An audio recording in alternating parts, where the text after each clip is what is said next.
I've been in the tourism industry for over 20 years as a private sector person, and also consulting for NZ8 and AUS8 as far as tourism projects are concerned. And I was headhunted by some hotel association to come in and start the MPO project. Firstly, I have an airline background. I was in the airline industry for about 15 years. I managed a small airline in the Caribbean, and I left this about 15 years ago and started my own travel agency. We started Earthwalkers with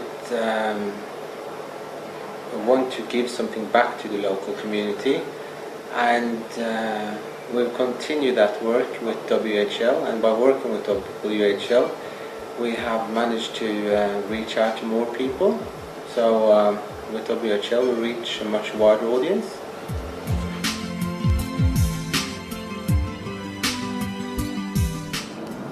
Well, being local is the best thing. Being local, you know your destination the best. I think that tagline for WHL is most appropriate. We are local, or we are your local connection. The great thing about this is that you have the ability to tap into a resource. Today, 75. At the end of this year, over 250 entrepreneurs, small, medium enterprises that are completely and totally focused on growing your business just like you. We just wanted to move our bookings through WHL because we thought it was a good, innovative service, and we are looking for more and more operators who share the same values, accommodation providers, and hopefully we can network in with those locally. Now, World Hoteling has massive strengths by having local MPOs in the different destinations. Yeah, I think according to all of the surveys that we have seen, there is a growing market of independent travelers who are very keen on sustainability, environmental protection issues, cultural preservation and what have you. And this is a necessity for us now to really focus on sustainability, whereas before all we wanted was the tourists to come enjoy our facilities and our people, and then left their footprints, which are not necessarily the best thing that could happen for us. Here in Siem Reap we work very closely with the Sangkum Center for Children, and they perform Apsara dances and traditional Khmer dances, and they also have different projects such as metal workshops and silk labs.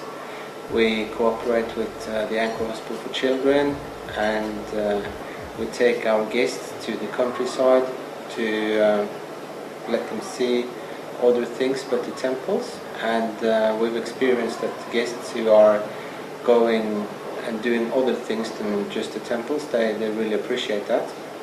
Sustainable tourism is a very broad topic, but one of the things that makes it so great that it's broad is that an MPO can really make it their own. For instance, it could be about ecology, it could be about the environment, or it could be about maintaining the cultural aesthetics of your community.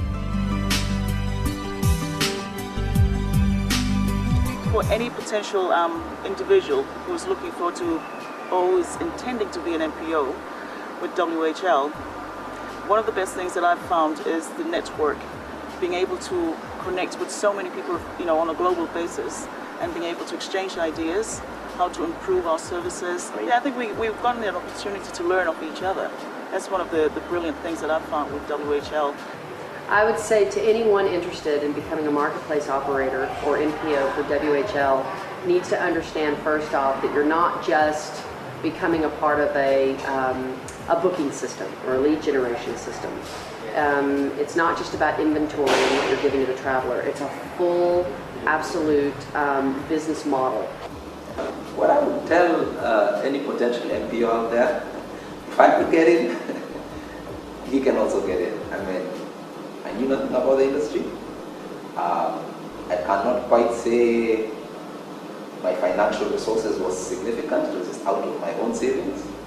that I got into this. It's really, do you have the will? You know, do you really have the will to get in? Do you, you need to want it bad enough, and you have to be able to sort of sit tight.